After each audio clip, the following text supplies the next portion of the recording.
Got You, episode 9. It's your boy Bentley. What up? What It's up? your boy I'm in the Earl. building.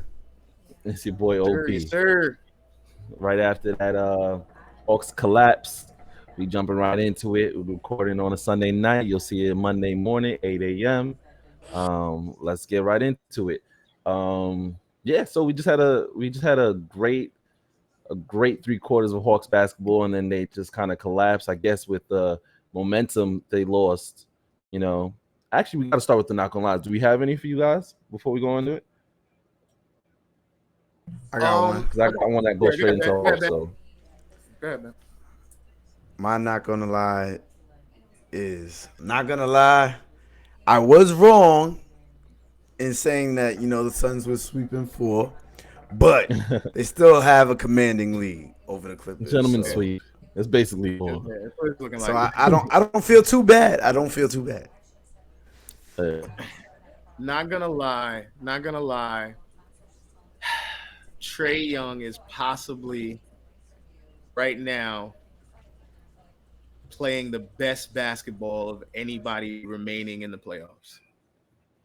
And it's gonna lead into my not gonna lie. And this is not a sub to anybody, or a sub to my subscribers that subbed, our subscribers, right?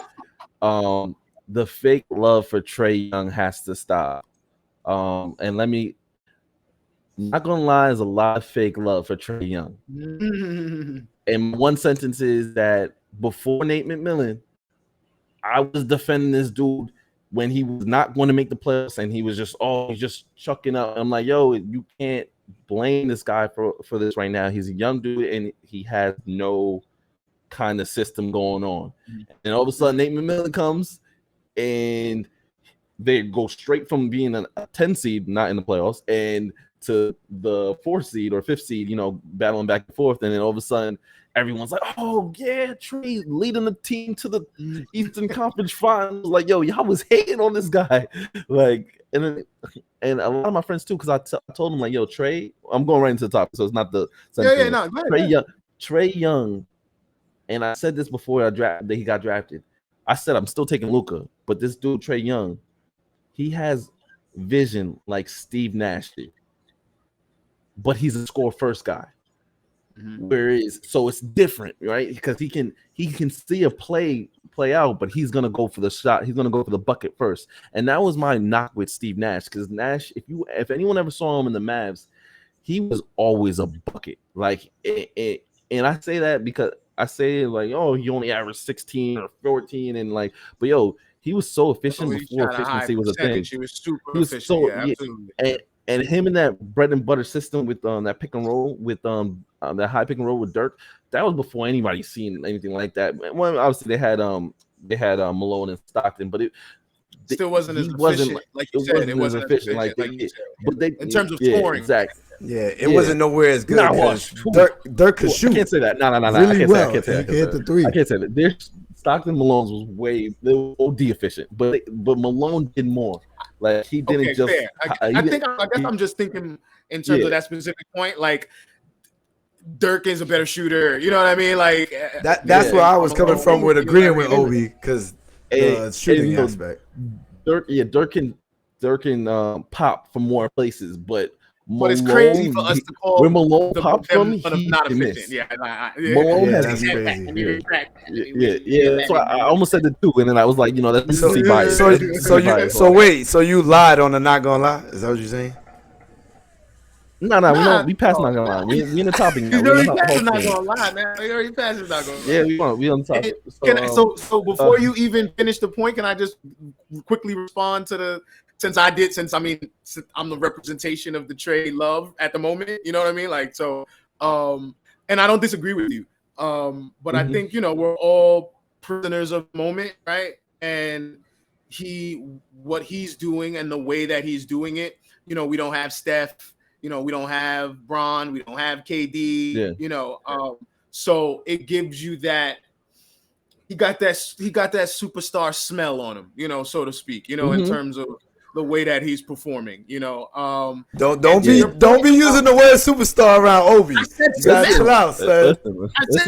I told you. told you I created a new word, so I feel better. Everyone feels better.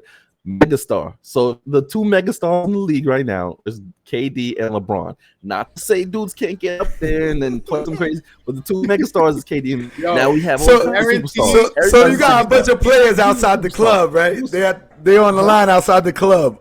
A couple of players. No, they in the club. They just not in the VIP. They not in the section. You know, they on the dance floor. They in the club, but they not in the exactly. They not getting. They're not in VIP at Magic City yet. Yeah, you're gonna be getting some text messages from Steph Curry fans. Curry's been the most borderline person to that mega. Like any given day, he's a mega star. But then we got to keep it a stack. His playoff woes take some little. You know, personally, I don't really disagree with you on Curry. I don't really differ on that, but I've found myself having this debate like almost for you, you know, like offline, you know, like with folks that are like, how's he gonna, you know, call, which, and now we're going way somewhere else, but how's he gonna call, you know, Curry not a superstar? And I'm trying to explain, like, look, it's just when you hear it, it's jarring to you, but when you break it down, it sounds a little messed up, but they not at the same. He's not at this. He don't sit with those guys. He's not the same level as LeBron and KD, and it's not disrespectful because at any given night, Curry could go crazy and KD can't even fuck with him. Like if Curry's going crazy like that, nobody in the world can fuck with Curry. You know what I mean? But it's the thing is the 6'10" dude KD, he's more consistently unguardable. Yeah. And especially in the playoffs. I like that's the big thing. That's a fact. In the playoffs. That's a factual statement. And that's not even like, oh my gosh. Nah, you're right. I can't disagree with that. So in the final, they play together. So, and you've seen it. So to your point about Trado and Nate McMillan, do you just bringing it back? Do you think that, because I agree, and I think Nate McMillan probably needs to get, you know, a bit more props than he's getting. Mm-hmm. So do you think that Trey is literally doing the same exact thing that he's always been doing and they just inserted Nate? Or is Trey also kind of morphed his game in some ways and you know, and so it's definitely a combination, right? Like Nate came in and said, listen, you're not going to be taking silly ass deep 3-point shots, like especially when you're 1 for 7 already. Like it's not going to happen. Like, you know, like maybe you're in the feeling for and you're feeling hot, you can get a heat check, you know what I mean? But that's not going to happen inside the game, you know, like, so he came and got him shoot a little smarter. But the thing is, what really changed everything is that Nate got everybody else to play better. Everyone else lifted up. So it wasn't just Trey right here and everyone down there. It's Trey right here and everyone here. And they're missing some pieces. They're missing some guys. Yeah. Not even, it doesn't even get talked about. They're just missing Cam Reddish. Cam Reddish and the other rookie kid. Well, maybe he's a second year.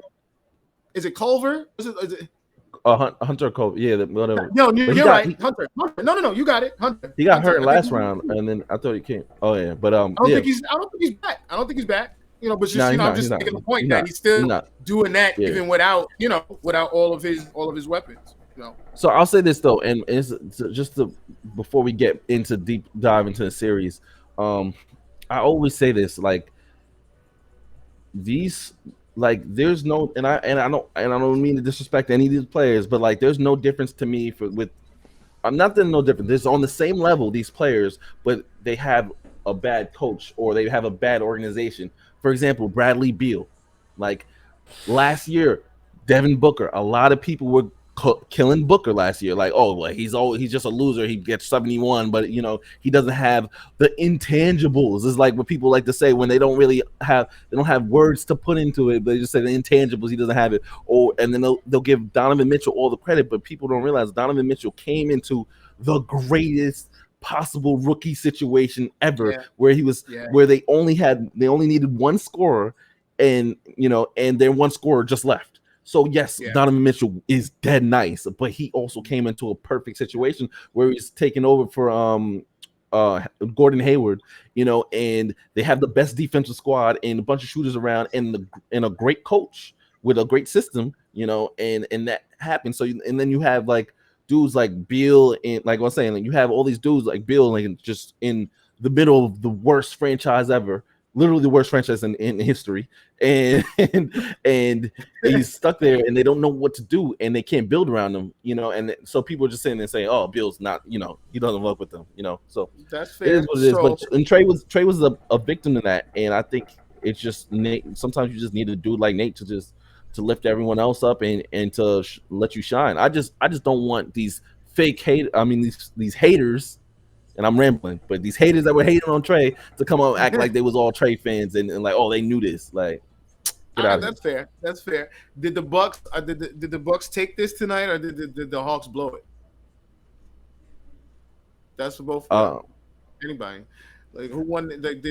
I would have to say the Hawks blew it. I have to say the Hawks blew it. The reason why I have to say the Hawks blew it, that's how I felt, because this was too good of a situation to what's the series now? 2-1. Now it's 2-1. Yeah, this was a situation to take the lead, go up 2-1, and they blew it. We had a big performance from Gallinari, but like I said a couple episodes ago, like Chris Middleton, he's been inconsistent. He's only been good at home, but when he shows up, this boy shows up. Yo. Yeah, like 30. Is Chris 30 Middleton what? the key to the Bucks? Yo, he had 38. He had 38. Earl, 38 points. Come on, bro. I want to direct Obi. What do you think of that? That and like if you were Giannis, and crunch time, your championship in crunch time is built on having to put the ball in Chris Middleton's hands, right? So I'm thinking like how, maybe like Shaq and Kobe, where Shaq knew at the end of the game, I can't go get it on the perimeter. I got to give it to Kobe, and he felt confident that he could do that. If you're Giannis, do you feel confident that Chris Middleton is it? I mean, you have no choice, right? And it ends up being like that, right? They end up having a long series because of the inconsistencies of Middleton. Middleton has been having some bad playoff games for like 4 years now, like just some do 7-point games, 3 for 15 type games, So like, but then he can get just hot, because he's a great shooter. So sometimes he's just, I don't know if it's on clutch or it's a pressure or what, but then sometimes he'll come up big. Like he came up big sometimes against the Nets, and then like 5 games he didn't, but the ones he needed to, he did. So, yeah, I mean, I got the Bucks winning the championship, That's it. Did you hear Bentley write it down? You heard that? I got the Bucks winning the championship. I already put it on the board. I got it right here. Okay. I got the Bucks winning the chip. So I mean, hey, it looks like an easy route, but let's see what the Suns can do. But it's not easy for the Bucks because it's like because I mean, like a route to championship. Not like they're gonna route them, but like it's I know like the Bucks are so inconsistent because of Chris Middleton. Like Giannis is gonna give you consistency. He's gonna give you 30 through 3 quarters, and then someone else has to bring it home, like you were saying. And if Middleton can bring home 4. They're gonna win, or if Drew can bring home 2, because Drew's been just as inconsistent, right? So if Drew can bring home 2 and Middleton can bring home 2, they can win, and that's why I got them, just because they're deep like that, where they can have someone else bring them home, and then one game is just gonna be Giannis just still going crazy, because Giannis goes crazy still. Like he went crazy against the Nets in Game 7. Yeah. I don't think the Hawks have a chance. I've already bet a lot of people, so like I'll stick with my prediction. I know we're gonna move, so I'll stick with my prediction that the Hawks will win in 7. But I am not feeling confident, based on them losing this game tonight. You basically eliminated, that you had snatched home court. It's like it doesn't even matter now. You right back where you started, and you don't want that when you're playing a team that on paper is superior to you. You know what I mean? Like you don't want them to just start actually just playing like they're better than you. So last thing I'll say on this entire topic before we move on. Hold on, I didn't get my prediction, dog. Oh, my fault. Okay, go ahead. Go first. Yeah, so my thing is I predicted, I think Hawks in 6. I don't remember You did. exactly. Yeah. I No, have I to was go 6. back. Yeah. I'm gonna be wrong, so I'm not gonna stick with my prediction like Earl at this point. I have to hold it because I said it obviously, but I don't think that's what's gonna happen. Obviously, with them blowing this game tonight, so I have to say it's looking like Bucks in 6 at this point. We'll see if these guys climb out of it, but they blew a huge opportunity tonight. Yeah, they definitely blew that opportunity. You're right on that. One thing I'll say though, the good thing, and just, it'll bring it full circle from the beginning. All the fake trade guys now, I felt like it was time to take advantage of them. Like so, I went around after they won game 1. Everyone's go, oh, trade, and I'm like, oh, okay. You want to bet $25? Want to bet 20? I'm calling in from everyone. Like I even bet my brother. So like, so everyone that if I lose, I lose. Then I'm gonna be tight. I might just leave town. But taking your brother's money, that's blood money, bro. You cold. Yeah, that's facts. That's a good. Oh, that's bars. All right, switch it up. Going into the next into the Suns and Clippers. Who Bentley's? Both of you gentlemen, you let Bentley. I can lead off with this.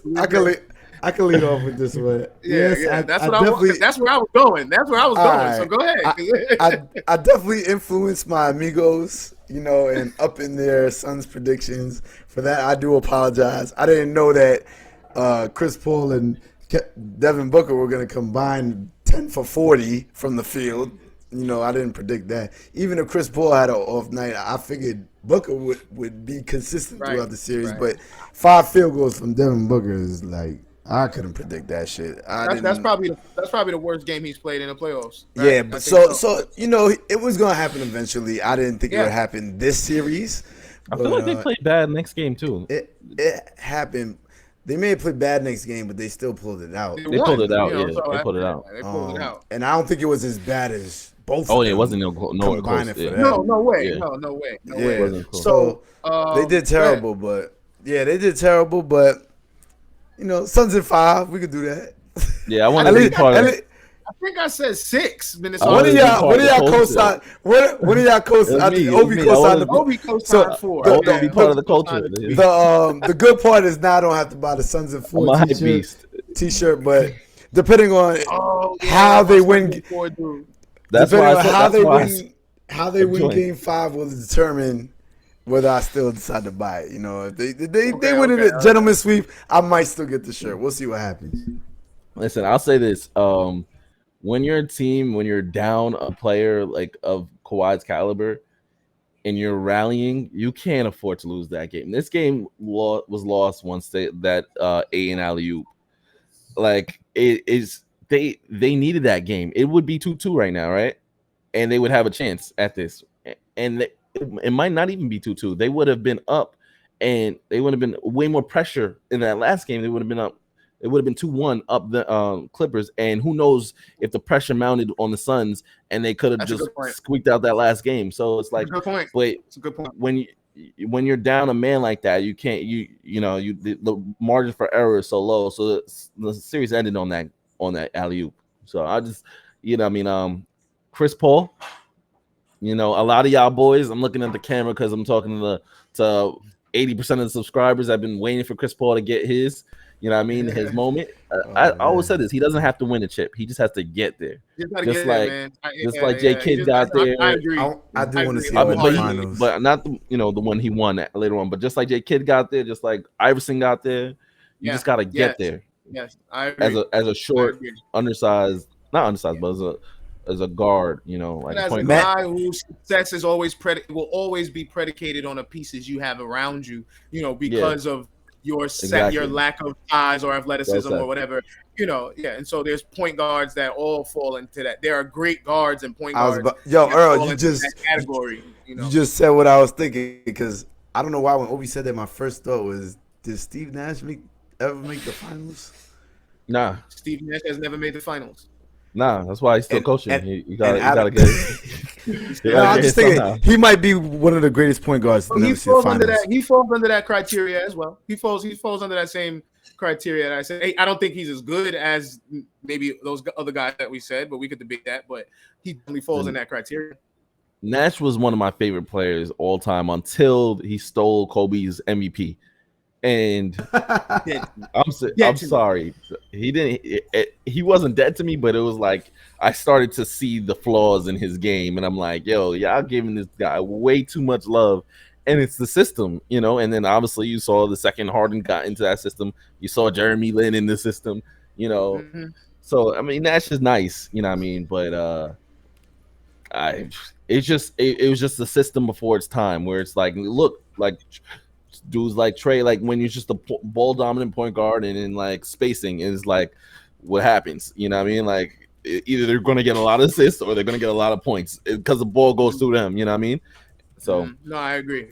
So the last thing I'll ask you guys on this before you guys add anything additional or we move, do you think as an organization, right? Because we got two organizations that both have never made it to the finals, correct? Right?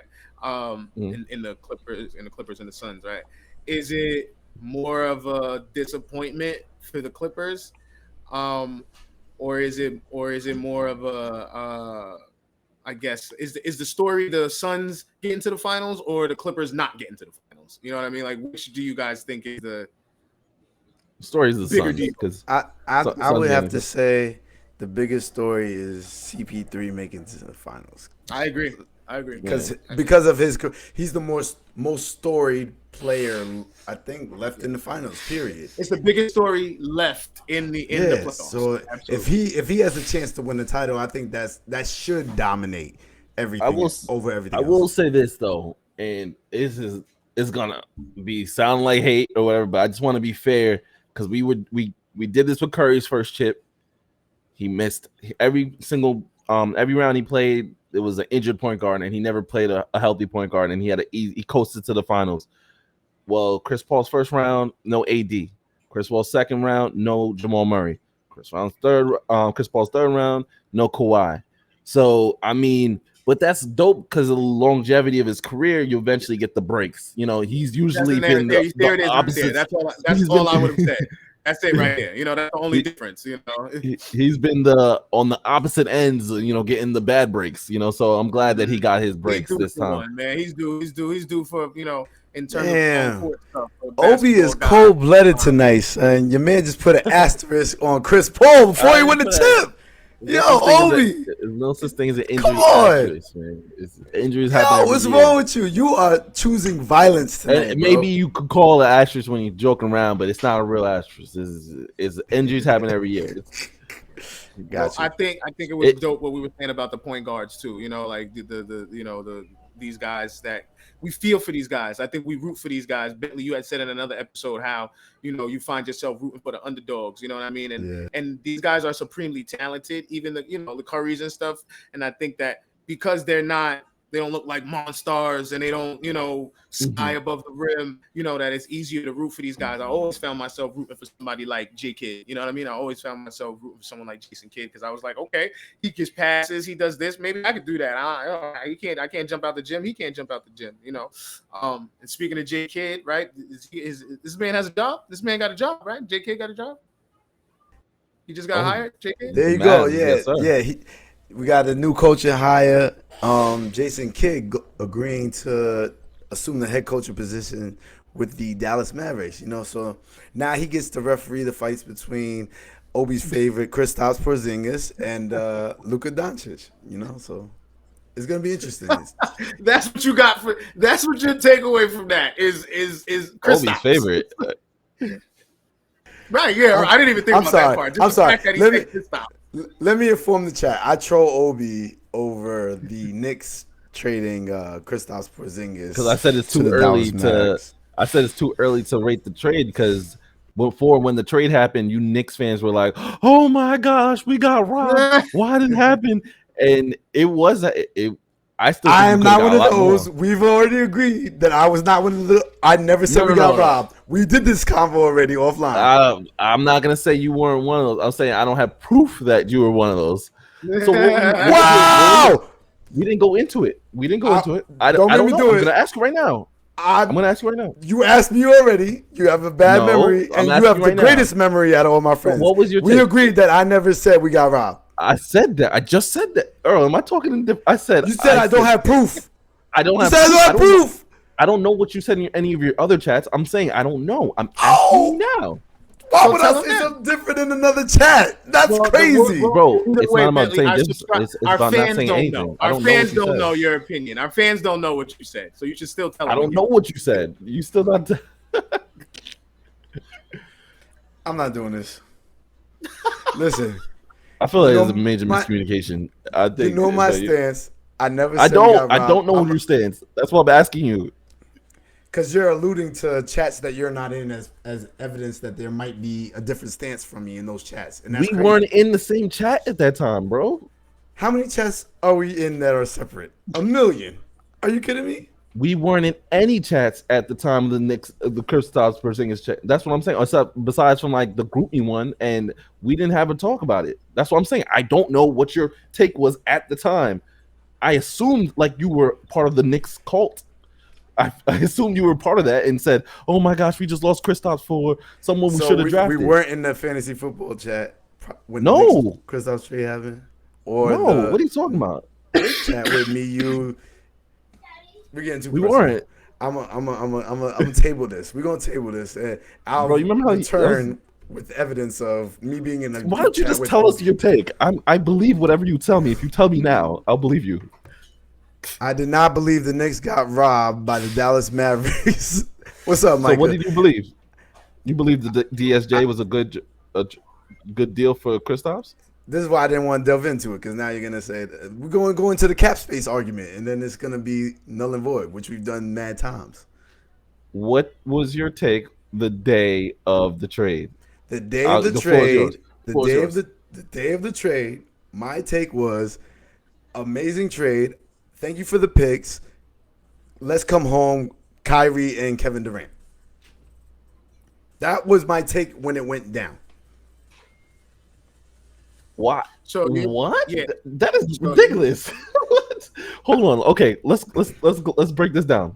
I assume you could have got Kyrie and KD without trading Kristaps. So what do you? Why would that be an amazing trade? I didn't know the cap situation at the time, so that was my take off rip. We had to trade him. Oh, okay. Well, you only had to get rid of.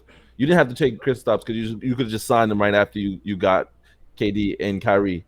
So and you could have still. And then at the time you wanted to get Zion, so it was supposed to be Zion, KD, Kyrie, because you had the worst team in the league at the time. So you were gonna get, but you ended up with RJ instead because the picks didn't come your way. But so it's supposed to be Zion, KD, Kyrie, and Kristaps, the unicorn. But all you had to do is trade Courtney Lee and trade Tim Hardaway Jr. And you could have done that by attaching a first round pick to THJ and attaching a second round to Courtney Lee, and you could add everybody. So that's why a lot of people were very upset about the trade, because you pretty much just got back DSJ, someone you should have drafted, and instead you got Frank Ntilikina. So I mean, if you're saying you didn't know that, then it's different. You were like in a blind bliss or whatever you want to call it, and so you were happier, I guess. But the rest of the Knicks fans that are watching this that were very upset, they had the right to be upset because of it, and that's why the whole regime got fired. I also was just thinking, damn, I lost my thought. I'll come back to it. You were probably gonna say good riddance to someone that doesn't want to be in New York. Yes. See, that's why you're man. That was literally the next thought. The other thing with his brother talking on Jamal Adams. You trying to get me riled up today. I see. You're mentioning you're making me talk about all people I hate that were played in all my teams right now. But my other thing was his brother talking all this crap on Lithuanian radio in Kazakhstan or wherever, and saying that this guy should not be playing for the Knicks because they're a horrible organization, and we'll never know what happened in those back offices as far as why the Knicks made the trade or why KP allegedly didn't want to play there or whatever he was influenced by, because his camp is terrible, you know. So, but that's a whole nother discussion. And But I'm like, they were right he's, though. I don't know if he's not like, we don't know if he's like, I'm not re-signing here. You know what I'm saying? And the Knicks, acting off emotion, may have not sought out the best trade possible, you know, offers that they could have got for Porzingas, and we're like, all right, on some Dolan, get your ass up out of here, Dallas, on the line immediately, since you don't want to resign here, and we get you out of here because you know, everybody knows Dolan acts off emotion. Purely, you know, as a billionaire. So he might have been like, pull the trigger, trade him within the next hour. I don't want, like, pack his bag, get your box with your little plant in your office, and get the hell out of here. Well, I'll say this. I always have to start this whole thing on by saying I'm not a Knicks hater. I just hate the Knicks. You have to be nice to be a hater, to have haters. I always say that. And I hated the way the Knicks ran their organization. It was very poorly. And Phil Jackson ran them into the ground. It was very bad. And the thing is, Carmelo Anthony, like I said before, Kristaps looked up to this man like he was the king. Like that he wanted to play with Carmelo when he was 15 years old. This guy was on World Star Hip Hop. He was World Star watching videos and seeing Melo on Smack DVDs. So this guy is like, this is his hero. And then to see Phil Jackson talk about, well, I can't teach a leopard, zebra, whatever, and saying things like that. And he was like getting this guy out of town. He was OD on him to the media, forcing him out because, you know, he had a no trade clause. So Phil Jackson went to the media to get Carmelo to leave. You know what I mean? So point is, all that happened, and then they didn't. Cantor was and they didn't want to play Cantor because they didn't want to get too high of a draft pick. So end of the day, like, all this was going on and just looking at bad organization to Kristaps. And he was like, yo, I'm not even going to an exit meeting with this dude. Like, so like, just to say, like, Kristaps wasn't wrong for wanting to trade, but it's like, yo, when you do that to a major city, you become a villain. And now he can't, and now everything that goes wrong in his life is just, there's a billion people in New York that are laughing at you, and it's just gonna get worse and worse and worse because we're all hoping for bad karma on you. Yeah. So Jason Kidd. I don't even think he wants to coach Kristaps Porzingas. If you know, honestly, I think if he had his way, he'd be trying to get Kristaps out of there. But I think it's interesting that he got this job. Do you guys think that he knew this job was in the wings when he decided he didn't want to take the Portland job? Like, remember, he took his name out of the Portland running after Jason Kidd pulled his name out of the Portland. Do you? I know what they were saying, but do you think, you know what I mean? Like, but do you think that also maybe he had some inkling that the Dallas job was gonna open up? And I'm just speculating. I don't know. I'm just throwing it out there. I don't, you know. Yeah, I mean, they probably. I think he did. They probably had conversations with Kidd like mid-season, you know. They exactly. You know, yeah, I think so too. I think so too. They was on the Telegram app sending encrypted messages. Yeah. But so, you know, and you got a choice between Dame and Luka. I mean, it's the same thing. You got a choice between, you know, Luka and Trey. It's like, yo, you know, great players, but this guy's 6'7", so I'm gonna go with him. I'll figure it out. End the discussion. End the discussion. Yeah. So then hopefully it works out, because I'd love to see Luka, you know, it deep in the playoffs, you know, regardless of whether I'm a fan of Dallas. You know, I'm a fan of the best players being able to play, you know, far into the season. We get to see them as long as possible. So I hope that they can put a team around them, you know, and get some things done. Hopefully J Kidd can stay off the gin and juice. And yeah, I mean, I don't know if it's like, it's just rumor. They said that rumor he was a drunk in Milwaukee. I don't like saying things like this because it's like, I guess we can do that because we're not on TV. But rumor has it this guy was like a drunk, and he was just doing a terrible job in Milwaukee, and he ended up getting fired. And they ended up being the 1 seed the following year. They struggled to be the 8th seed with J Kidd, and next year they were number 1. So it's just, you know, it's hard to. didn't he also get a lot of props for the development of Giannis or something like that, or something like? Wasn't they saying that too, or something like? Or am I making that up? I mean, I don't know. It's feel hard like to. that's It's what always they hard said to. was his thing. Like player development was like his. That's what he was I've good never at. seen him His develop niche. anybody. He was a Yeah, Nets. He was a yeah. Nets I mean, coach, and I didn't don't see know him how you develop see anybody. that, but I just feel like I heard dudes like that was the oh, he's great at developing young guys. Like I feel like I heard dudes saying that on the on I mean, the press second and he stuff. left, Giannis won MVPs, multiple. So like, Yeah, I all right. I don't think he's good, Obi but like the proof is in the pudding. Right. but Right. but You're right. he He's like, just who did went he and develop? he just went and was assistant. Like you could just like in real life, you could fail at a job because you don't have the experience or you're just not mature enough, and then the next time you get that opportunity, you gonna cook. So I mean, he could cook now. I mean, he just wasn't Yeah. good back then. He was terrible. For the Bucks, he was terrible. He was actually all right for the Nets.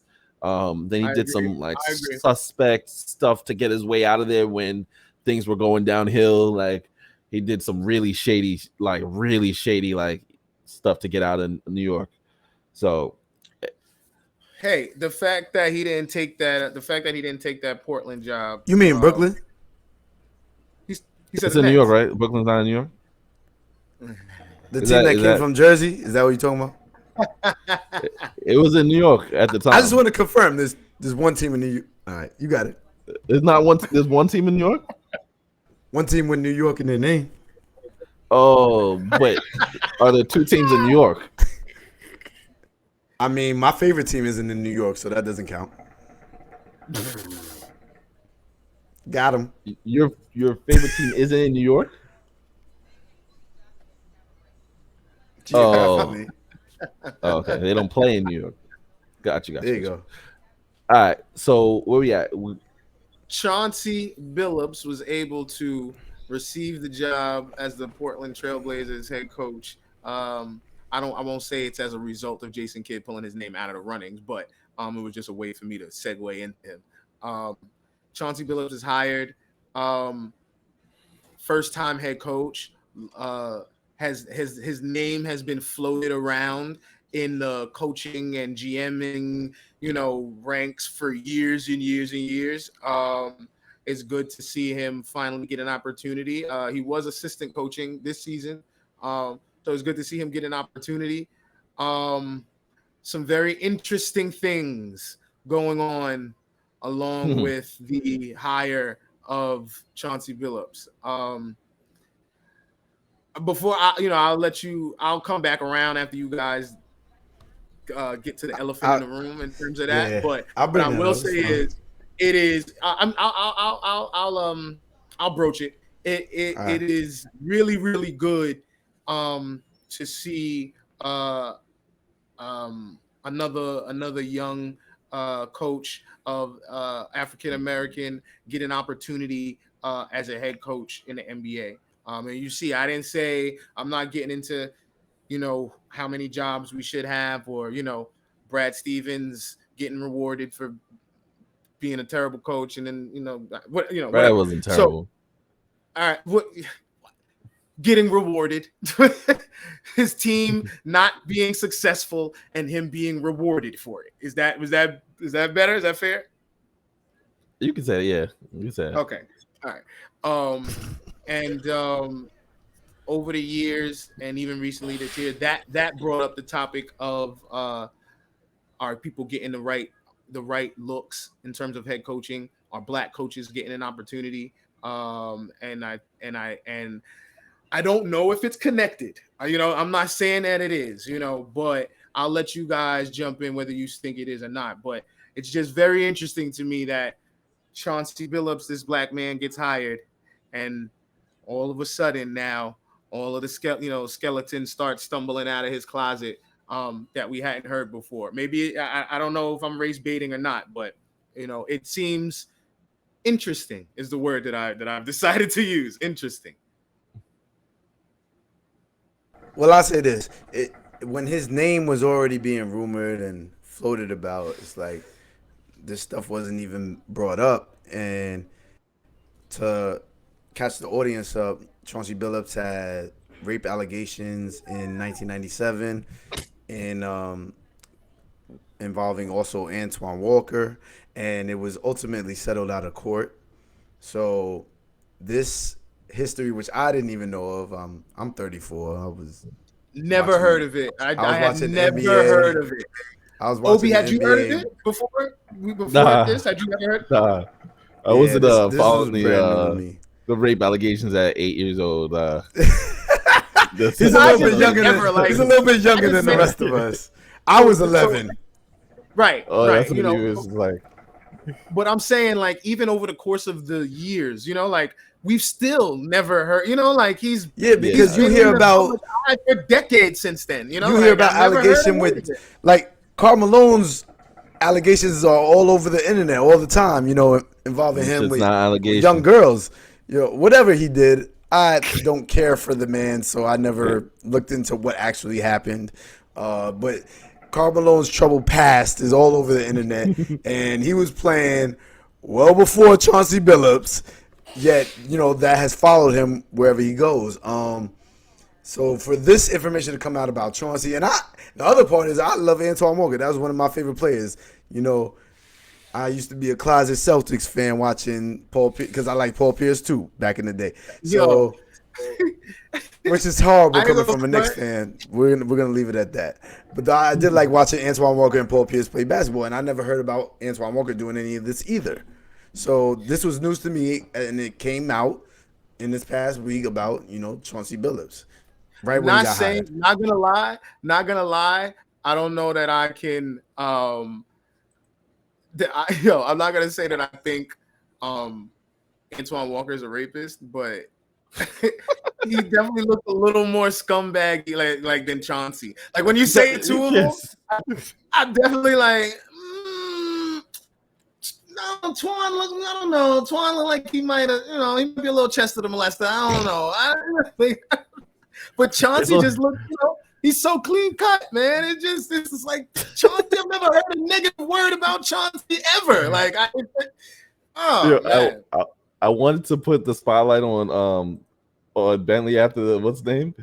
After while he was talking because he was going in, and then you started talking, so I put the spotlight on you, and then you just started saying your most outrageous take. I didn't. There you go. You're good. I'm glad you spotlighted. Yo, nobody was ready for that. If you put Chauncey Billups in camera, look at me. Listen, if you Chauncey's clean cut. If you put Chauncey Billups and Antoine Walker, you stood up next to each other, you'd be like, one of them is going to punch you in the face. One of them is going to shake your hand. Who you going to say is going to punch you in the face? It's definitely going to be Antoine. All right, so come on, y'all. All right, I'm done. That's my unpolitically correct. I'm about to say that shit not gonna lie underground. Not gonna lie. Not gonna lie after dark. If you would have only threw if you wouldn't have put Chauncey in there, then if you'd have said Twan and Paul Pierce, I might have. Yo, please please God, never make me have to face a jury. Because you got dudes like Earl, like, yo, well, he don't look like her. But that he looked like a scumbag. That dude did it. He did that.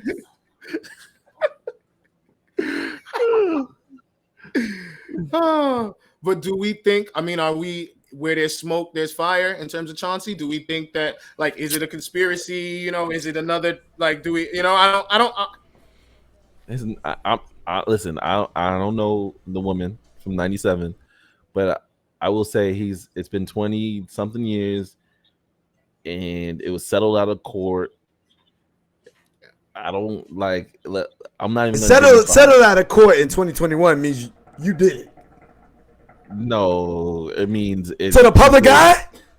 Oh, I mean, right. But look at Deshaun Watson. Look at Deshaun. When did he settle out? I'm saying he could have settled out way back in the day. Yeah, I'm saying before it was. I think it definitely was the way it is now.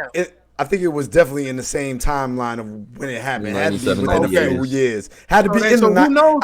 I guarantee it was settled in the 90s. I'll look it up. So we don't know what the culture was at that time. That's all I'm saying. I don't think it was cancel culture because it wasn't. It didn't. No, we never heard of it. We would have heard about it if it was cancel culture back then. By the way, Antoine Walker allegedly he didn't do anything. Allegedly, allegedly he saw the act happening and just went about his business.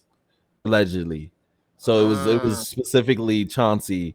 That's and why his name got in it. yeah, Antoine's name got in it because Antoine he allegedly happened to witnessed be. it. You know what? He I take it happened to back. see Chauncey it. don't got no facial hair, does he? Chauncey Billups don't got no facial hair. Oh my God, Earl bringing everything out. I take it back. I take it back. It was him. He did it. Any grown man with no facial hair, don't trust him. We not getting no. I'm happy I didn't sponsors. shave before this. No, I mean nothing. No mustache either, Bentley. I mean no mustache either. Like like nothing. Like Oh man. All right, y'all. We're gonna wrap it up on that note for the evening. Thanks for tuning in. We love y'all. Thanks for watching. Please like and subscribe. We need that to get more viewer interaction. Yes, sir. We depend on it. Yes. And we love y'all and appreciate y'all. Yes, sir.